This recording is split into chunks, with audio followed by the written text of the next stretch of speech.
So let's have a closer look at what came out of kiln load 25.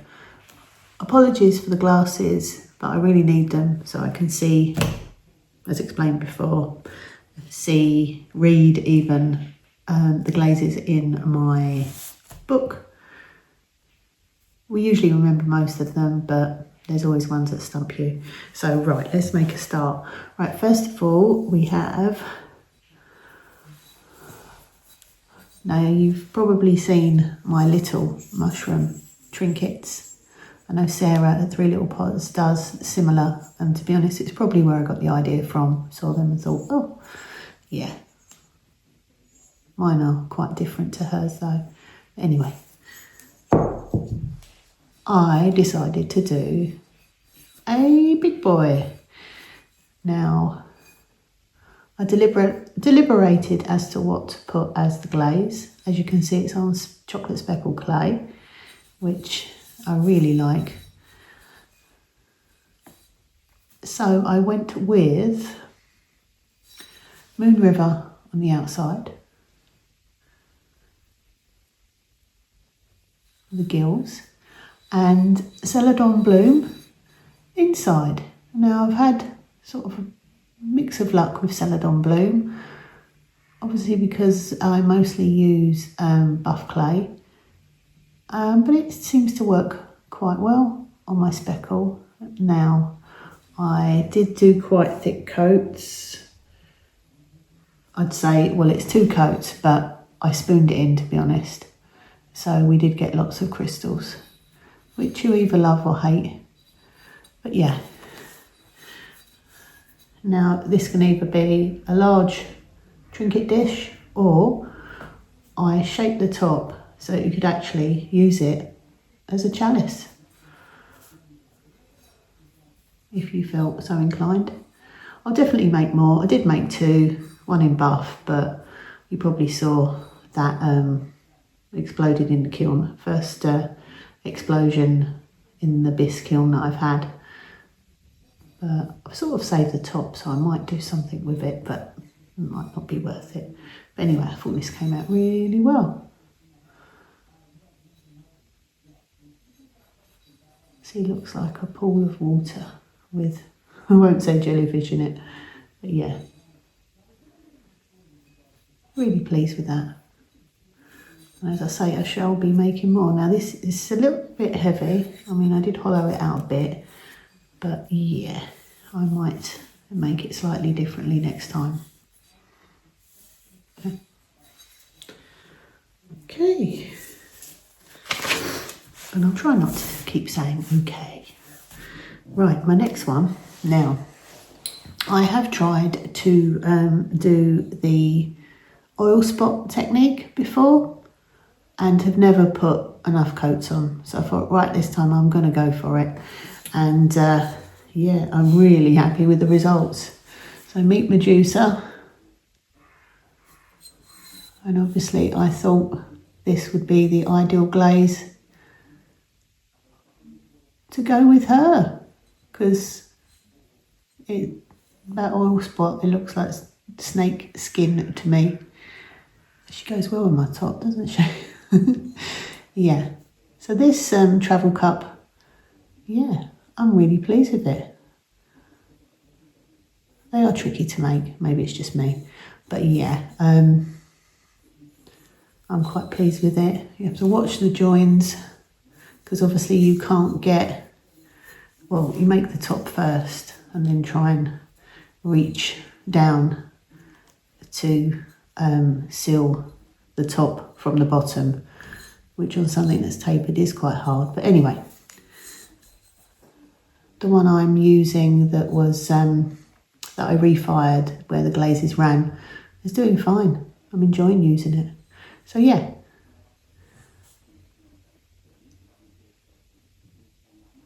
And if you don't know the story of Medusa, look it up. It's quite sad, really. But yeah. I think I've done her justice there.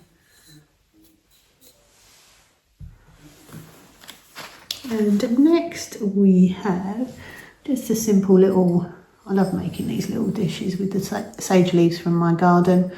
The bush is doing amazingly now. I think taking leaves from it has made it grow even better. It's flowering now, so yeah, we'll give it a little break. But yeah, this is just, well, I actually wiped off my brush. I was using Honey Flux, just wiped it off on the top, and then I put 3 coats of Honeydew. And obviously again, because it's on my buff clay, maybe could have done with another coat, but then it probably would have covered up the texture, and that's sort of the point of these dishes. So yeah, simple little dish. Nice.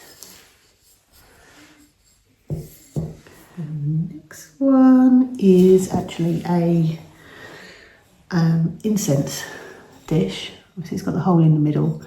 To be honest, I forgot to clean it out well enough, so I do need to get the Dremel out and just drill the inside of the hole.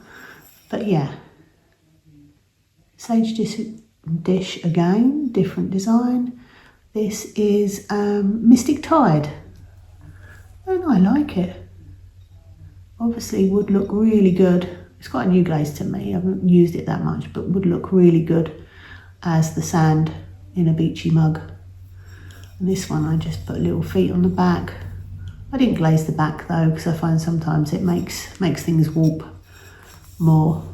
Now I never make them exactly round, these dishes. It's handmade, and I let them go a little bit organic. Yeah, pretty. And my little stamp on the bottom. And I love the variation in the clay. I mean, now I've got a slab roller, I don't tend to wedge up the clay when it comes out of the bag, I just go for it. And next one, same again, well, same as the previous design, and the shiny Rainforest, which I wish I'd got ages ago. It's a beautiful colour.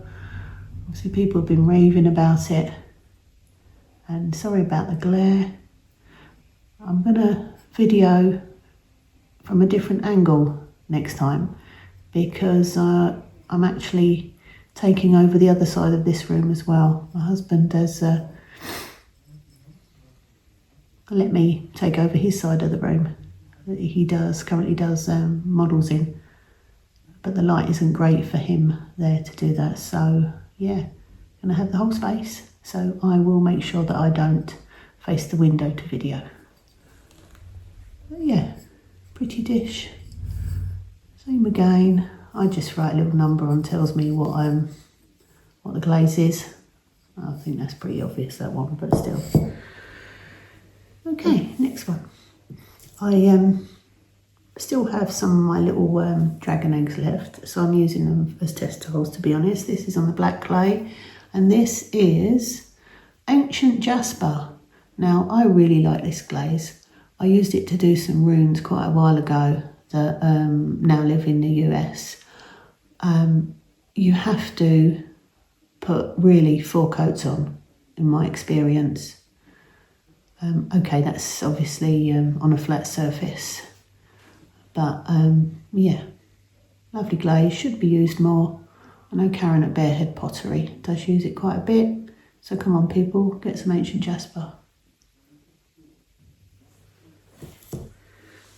What's next? Aha, now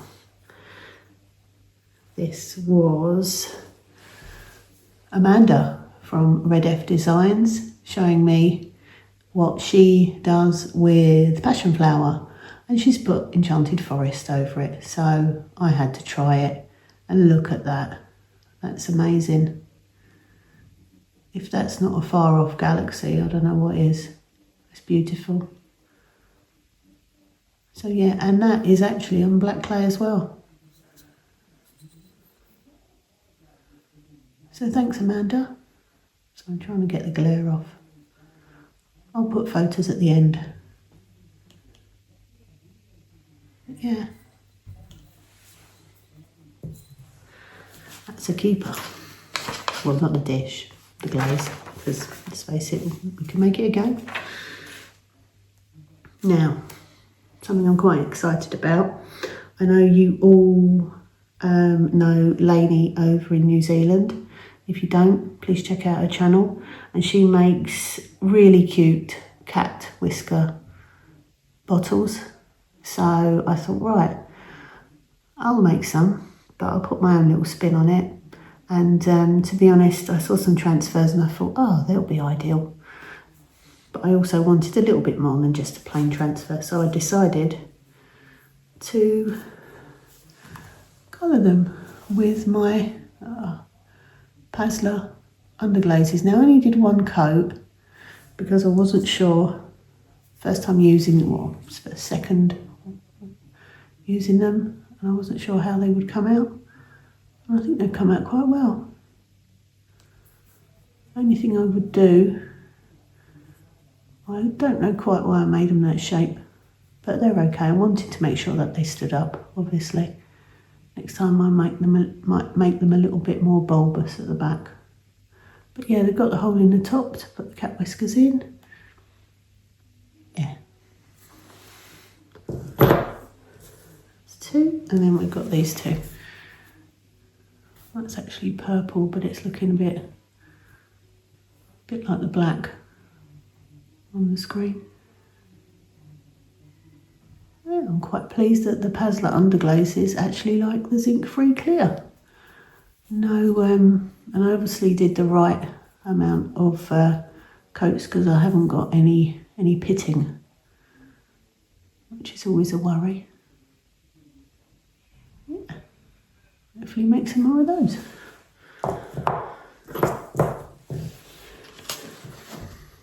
Right, what's next?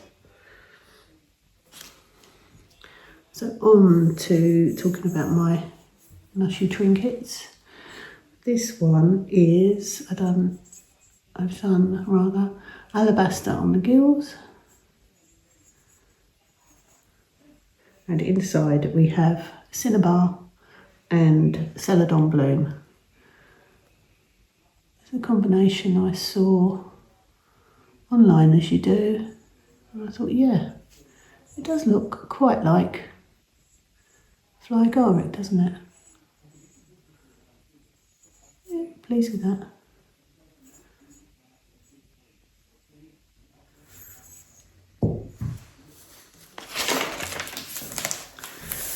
And the next one, I did do the Amanda combination on this, and that is definitely made for a mushy trinket.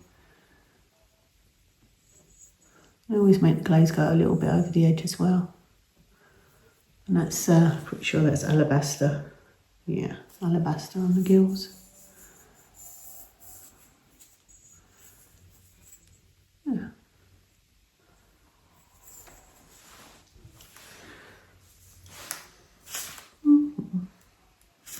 Right, the next two. Now I love green jasper. I've only got a sample pot. But same again, if there was ever a glaze for mushy trinkets, it's another one.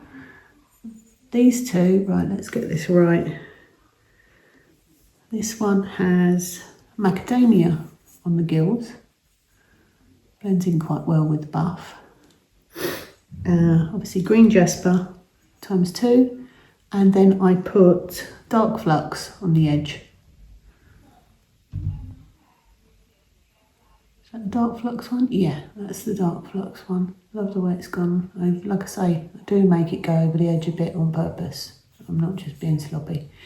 And this one is the same macadamia on the gills with green jasper, and this one has got light flux on the edge. I think I did blobs on this one, whereas the dark flux, I went all the way around the edge. Which do you prefer?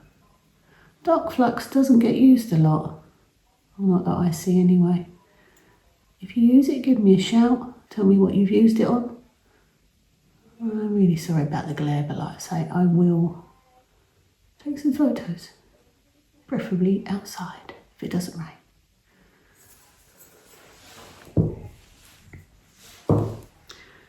Now the next two, I think inspired by Jeanette at Far Forest, I thought, well, I'll use some of my chips because I've got loads of them. But I'm not ordered. I don't separate them. They're just glaze chips. I used to wipe my brush off on a piece of plastic and put all the or a dish and just put all the chips into a box. So yeah, this is, I put lavender mist on the gills, which I quite like. Snow on the inside, and then my chips. Same again, ideal for mushy trinkets. The only trouble is when you do mix it all up together, sometimes you get some harder bits. There's one lump there. I mean, it's sealed, and obviously it's a trinket dish, so it doesn't really matter. I quite like the way it went around the edge with the. Can't really see it, can you? And it's going. I'm going too close, but anyway, you get the idea. And with this one, same again. Lavender mist on the gills.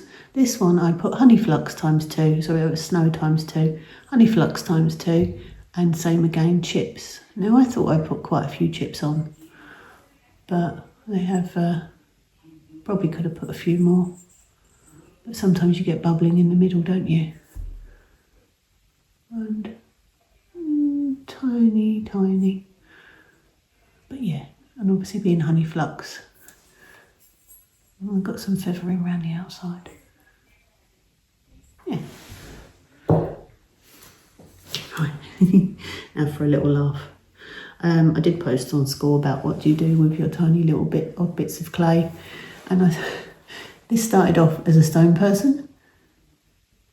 And he turns into a rain frog. Or, as I like to call him, bum frog. He's very cute. My son wants him, but yeah, hopefully he forgets about him. Yeah. And he is Mystic Tide as well. I must have put it on a bit heavier because it's gone green, or lighter because it's gone green. Probably lighter because I didn't want it to obviously run off and stick him to the shelf.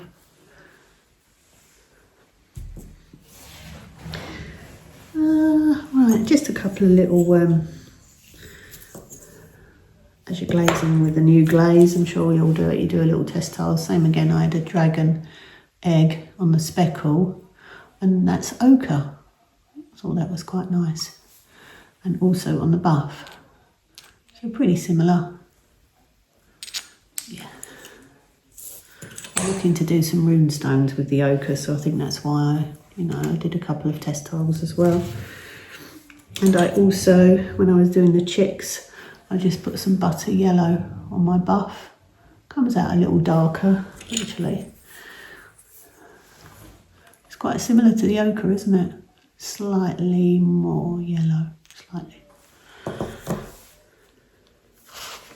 And as I had a black heart, I put the butter yellow on it. It's gone green, which is interesting in itself.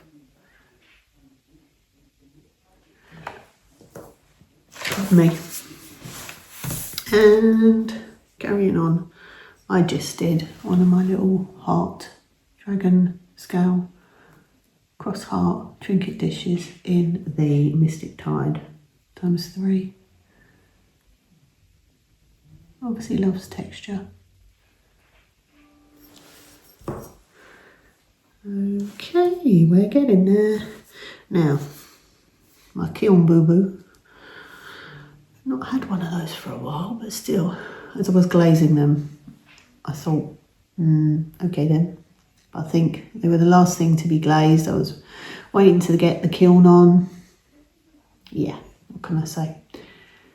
Anyway, also the kiln paper. I think once it starts to drip, the kiln paper curls up and yeah, went on the bottom of the tipple cup.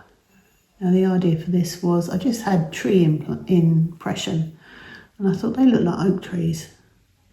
Now I've used seaweed on gnomes before on trees, and it didn't run as much as these. But anyway, that's the OM symbol for oak.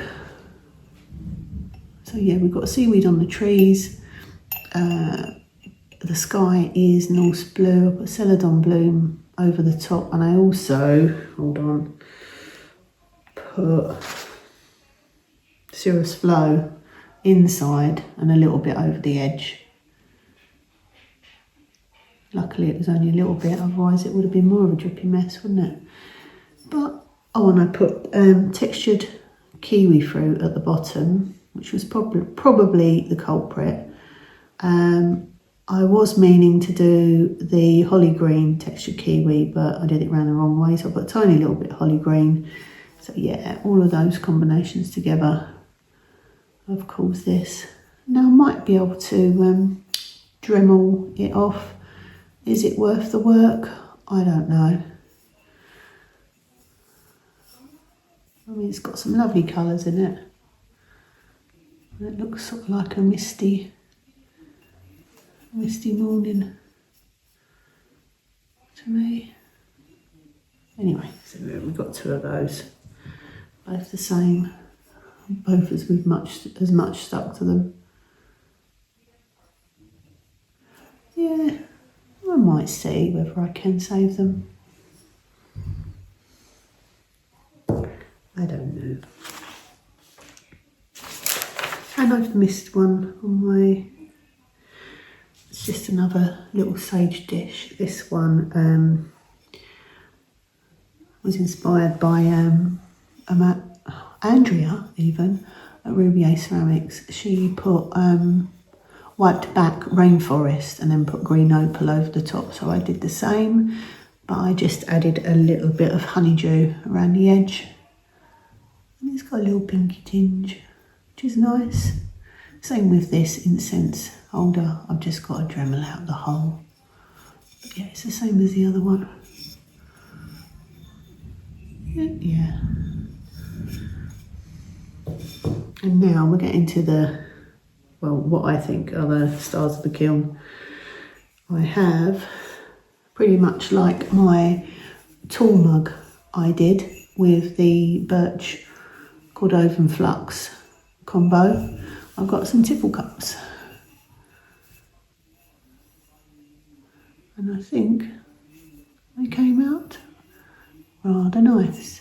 With these ones, I actually took the Cordovan Flux inside. If I'm honest, it's because I went over the edge a little bit and I thought, well, I can't wipe that out, so let's just go inside as well. And I quite like it when you get the join showing and the glaze flows into it. So it's birch inside, birch over the edge, obviously in a swoopy pattern, flux swoops over the top, and then Cordovan over the top. I do one coat and then I step back the next coat of Cordovan. And I think a lot of us love this combo. I have no idea who first did it. But yeah. So we have two of those. Both the same but different. Get the glare off. Not really. And I love the little, is it flashing it's called? You get on the clay. So yeah, they're rather nice. In your hand, not your tipple, as I've said before. Okay, that's those. Now, because I didn't want to go and drop something on top of it, I will go off to the side and get my dandelion platter. It's on buff, as you can see, with my bigger stamp. Oh, I'm sorry, I can't see if it's in focus. Obviously it's just the back. So here we go. Now this is obviously made with a placemat. It was meant to be a little bit more dish-like, but it obviously I didn't prop it up enough. It slumped when it was drying, so I'll just let it do its own thing basically. So we have got, in the centre I put tapenade, just one coat, and I wiped it back. Then I put Mystic Tide ×3, Honeydew ×3, and then Honey Flux ×3. And then I went back and put some copper float dots in the middle. And the idea was obviously to make it look graduated like a dandelion head is, dandelion seed head. So yeah, I think it worked quite well. I think the Mystic Tide is a little bit darker than I wanted it to be. But yeah.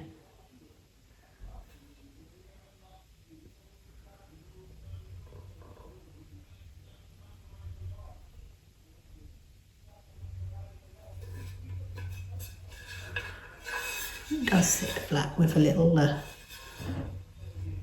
ripple around the edge. Yep, pleased with that.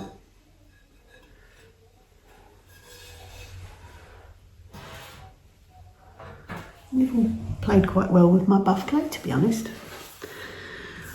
So I think that's it. Yeah, let me know which is your kiln favourite. Oh, I hear thunder. Told you it was changeable. Right. Thanks for watching. And I will see you again soon.